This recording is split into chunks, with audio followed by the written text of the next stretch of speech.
একটা সর্বনাশ হয়ে গেছে রে। কি হয়েছে? আরে বাবা এসেছে। উনি আপনার বেয়াই।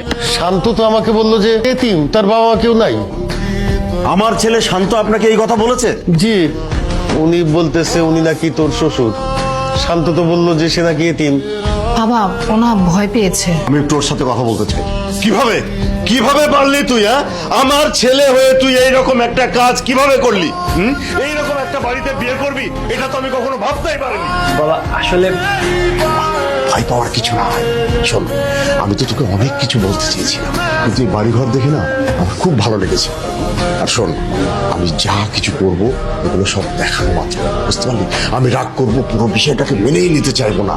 আসলে এটা কিছুই না, এটা হচ্ছে একটা অভিনয়। পাছাড় ছাড় বলছি মা, আমি তোদের এটা কোনোদিনই মেনে নেবো না। আমি তোদের এই বিয়ে মানি না। ছাড় ছাড় বলছি, ছাড়। না, কোনো কথা শুনবো না, তোর কোনো কথা আমি শুনতে চাই না। ছাড় ছাড় ছাড় পা বলছি। রাগ করবেন না, যা ঘটার তা তো ঘটেই গেছে, এটা মেনে নেওয়াই ভালো।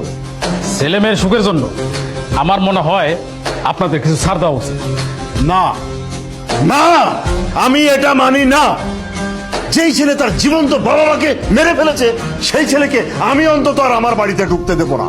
আপনার যদি মায়া হয়ে থাকে তাহলে আপনি আমার ছেলেকে সারা জীবনের জন্য রেখে দেন, কিন্তু আমার বাড়িতে আমি আর আমার ছেলেকে ঢুকতে দেবো না। এটাই আমার শেষ কথা। আমি বাসায় বসে বসে একটা কথা চিন্তা করলাম। কি? দেখ, এমনিতে তোর বাবা আমার বাবা সবাই সবকিছু জেনে গেছে।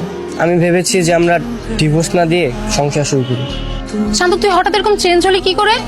এটা কিন্তু কথা ছিল না। দেখ, ভেবে দেখতে পারিস কিন্তু। কোনো ভাবাভাবি নাই। আমি কালকে রবিনের সাথে দেখা করব, দেখিও কি বলে। একটা বুদ্ধি পেয়েছি। স্যার আপনি কোথায়? আমার একটু সাহায্য দরকার ছিল। কাজের এক্স বয়ফ্রেন্ড আমাদের দুজনের মাঝখানে আবার ঝামেলা তৈরি করছে। তোমাদের যে কাজী অফিসে বিয়ে হয়েছে, ওই কাজী অফিসে গিয়ে তোমাদের আমি ডিভোর্স করাবো। তো এর আগে আমি বলেছিলাম না যে ও দুইজনের মাঝখানে তোরে যাতে দ্বিতীয়বার আর না দেখি। স্যার আমি ওকে আসতে বলেছি। নিজের স্বামী থাকতে পর পুরুষের সাথে আইসা লুকায় লুকায় দেখা করো, লজ্জা করে না তোমার? ওরা এখন আমি থানায় নিয়ে গিয়া তোর পিছন দিক দিয়ে যদি আমি ডিম থেরাপি না দিছি, কথাটা মনে রাখ। কি ব্যাপার, এরকম রাগ করে চলে আসলি? জানিস না তুই কি করেছিস? তুই ইচ্ছা করে সবকিছু করেছিস। পুলিশে কে খবর দিয়েছে বল? তুই কি আমার বন্ধু না শত্রু বলতো? তুই এইভাবে পুলিশকে ডেকে এনে রবিনকে পুলিশের হাতে তুলে দিলি। তুই জানিস না আমি রবিনকে ভালোবাসি।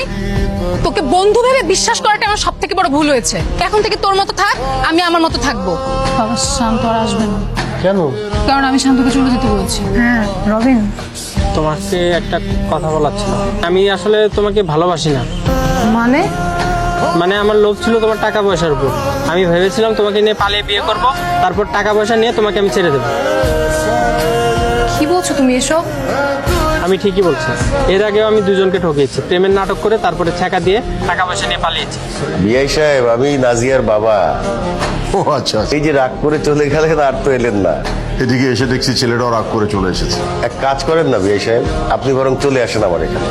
তোদের ব্যাপারে কথা হলো, আমরা নতুন করে সিদ্ধান্ত নিয়েছি তোদের এই বিয়ের ব্যাপারটা আমরা আবার ধুমধাম করে করতে চাই। তুমি এসেছো? আমি তো ভেবেছিলাম তুমি আসবে না। কি হয়েছে বল, কি বলবি? তাই একদম তুই তাকারি করবে না। দেখছো না আমি তুমি করে বলছি। বাবা কি রোমান্টিক! হ্যাঁ, ঘটনা কি? ওমা, স্বামী স্ত্রী রোমান্টিক হবে না তো কে হবে শুনি? কি হয়েছে বল। অনেক ভেবেচিন্তে দেখলাম বুঝছো, তাই রবিনের চ্যাপ্টারটা ক্লোজ করে দিয়ে আসছি। ভাবলাম বাকি জীবনটা না হয় তোমার সাথে কাটিয়ে দিব। জীবন তো একটাই, তাই না? তুমি কি সিরিয়াস? তা নয় তো কি, আমি কি ফাইজলামও করছি? হ্যাঁ, করতেও পারো। তাহলে হাতটা ধরো।